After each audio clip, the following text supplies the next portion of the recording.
સમગ્ર ગુજરાતમાં સ્થાનિક સ્વરાજ્યની ચૂંટણીને લઈને લોકશાહીનો ઉત્સવ ઉજવાઈ રહ્યો છે। નવસારી જિલ્લામાં પણ ચૂંટણીની શરૂઆતથી જ ઉત્સાહભેર માહોલ જોવા મળી રહ્યો છે। વહેલી સવારે મધ્યપ્રદેશના રાજ્યપાલ મંગુભાઈ પટેલ પોતાના ધર્મપત્ની સાથે મતદાન મથકે પહોંચ્યા હતા અને પોતાના કિંમતી મતનો ઉપયોગ કર્યો હતો। તેમના આગમનથી મતદારોમાં પણ વિશેષ ઉત્સાહ જોવા મળ્યો હતો। આ સાથે નવસારીના ધારાસભ્ય રાકેશભાઈ દેસાઈએ પણ પરિવાર સાથે મતદાન કરીને લોકશાહી પ્રત્યેની પોતાની જવાબદારી નિભાવી હતી। વિવિધ રાજકીય પક્ષોના ઉમેદવારો પણ મતદાન મથકો પર પહોંચી પોતાના મતાધિકારનો ઉપયોગ કરી રહ્યા હતા।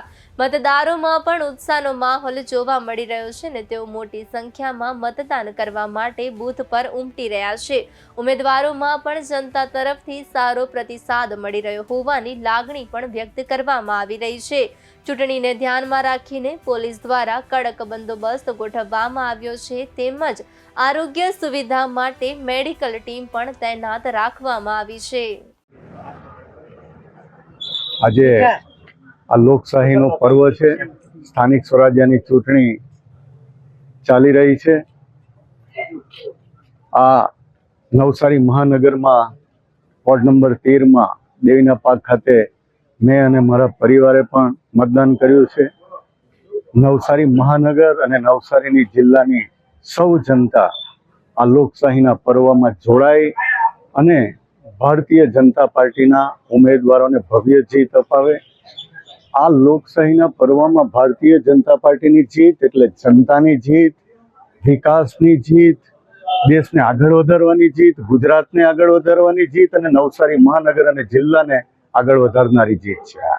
આ ચૂંટણીની અંદર નવસારી જિલ્લામાં ભવ્ય જીત તરફ ભારતીય જનતા પાર્ટી આગળ વધી રહી છે અને મારી નવસારી વિધાનસભામાં ભારતીય જનતા પાર્ટી અને એક લોકપ્રતિનિધિ તરીકે હું ગર્વથી કોન્ફિડન્સથી કહું છું કે 100% જીત મેળવવા તરફ અમે આગળ વધી રહ્યા છીએ। નવસારી મહાનગરની 52 સીટ જીતીને અમે આ નવસારી મહાનગરપાલિકામાં ભારતીય જનતા પાર્ટીનું સુશાસન સ્થાપવા જઈ રહ્યા છીએ। આજે નવસારી મહાનગરપાલિકાની ચૂંટણીનો દિવસ છે ત્યારે મેં પોતે વોટિંગ કર્યું છે અને સમગ્ર નવસારીમાં હજુ 50% હું ફર્યો છું ત્યારે લોકોનો જે વેવ છે, લોકોની જે ઈચ્છા છે શાસન બદલવાની તે સ્પષ્ટ દેખાઈ રહી છે। આ વખતે લોકો કોંગ્રેસને મત આપવાના છે અને નવસારી મહાનગરપાલિકામાં ફરી પાછું કોંગ્રેસનું શાસન આવવાનું છે। નવસારીના લોકો ભાજપના ભ્રષ્ટાચારથી, એના ભયથી અને એના અણઘડ શાસનથી કંટાળ્યા છે ત્યારે ચોક્કસ જ મને ખાતરી છે કે આ વખતે નવસારીની જનતા કોંગ્રેસને આશીર્વાદ આપશે, મતદારો કોંગ્રેસને વોટ આપશે અને કોંગ્રેસનું બોર્ડ આવશે।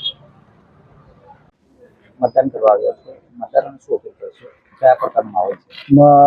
મતદારોને હું અપીલ, મેં પોતે મતદાન કર્યું છે।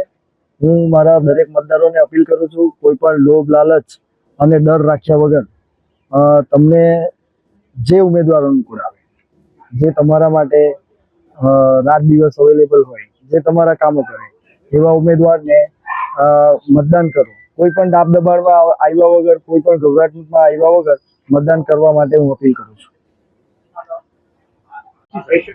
આજ રોજ સ્થાનિક સ્વરાજ્ય ચૂંટણી 2026નું મતદાન ચાલુમાં છે, જે દરમિયાન પોલીસ અધિકારી, કર્મચારી, હોમગાર્ડ, જીઆરડી, એચઆરડી કુલ 1950 જેટલા પોલીસ અધિકારી કર્મચારીનો ઉપયોગ કરવામાં આવેલ છે અને કાયદો વ્યવસ્થાની પરિસ્થિતિ જળવાય અને કોઈ અનિચ્છનીય બનાવ ન બને તે માટે નવસારી જિલ્લા પોલીસ કટિબદ્ધ છે। આજ રોજ જે ઇલેક્શન કે ચૂંટણીનું મતદાન ચાલુમાં છે તેમાં કોઈ હજુ સુધી અનિચ્છનીય બનાવ બનેલ નથી અને આ જે મતદાન દરમિયાન પોલીસ તરફથી સીસીટીવી કેમેરા, બોડી વોર્ન કેમેરાનો ઉપયોગ કરવામાં આવેલ છે। મારી લોકોને મારા વિસ્તારમાં, ખાસ કરીને કબીલપુર 24 ધારાગીરીના વિસ્તારમાં લોકોને મારી એક જ અપીલ છે કે વધારેમાં વધારે મતદાન થાય અને વહેલાથી વહેલા થાય, કારણ કે બપોરનો આજે હમણાં ગરમીનો થોડો સમય ચાલે છે એટલે બપોરના સમયમાં લોકોને થોડી મુશ્કેલી પડે એટલે જેટલું બને એટલું સવારે વોટ થઈ જાય અને મતદાન થઈ જાય તો વધારે સારું પડે। અને મને મારા વિસ્તારના લોકો પર વિશ્વાસ છે કે લોકો પોતાની, જો તમે હમણાં જો તો કોઈને કંઈ કહેવું નથી પડતું, લોકોને પોતાના વોટની વેલ્યુ ખબર છે। એટલે આ ઉંમરવાળા તમે મારા પાછળ જોઈ શકો છો કેટલી ખરાબ પરિસ્થિતિમાં લાકડા લઈને ચાલીને પણ તો બી વોટિંગ કરે છે। એટલે મને વિશ્વાસ જબરજસ્ત જે લોકોનો ઉત્સાહ છે વોટિંગ કરવા માટે, અમારી પાર્ટી પર ખાસ કરીને જે વિશ્વાસ છે લોકોનો, ને અમે ખાતરી આપીએ કે અમે વિશ્વાસ કાયમ રાખશું અને અમારી જે પાર્ટીની વિજય થશે જંગી બહુમતીથી અમે જીતશું.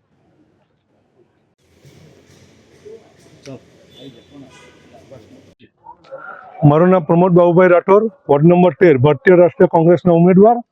આજે હું સવારે કોન્વેન્ટ સ્કૂલ પર જ્યારે બૂથની ચકાસણી માટે આવેલો હતો ત્યારે 7 વાગ્યાનો મતદાન શરૂ થવાનો સમય હતો.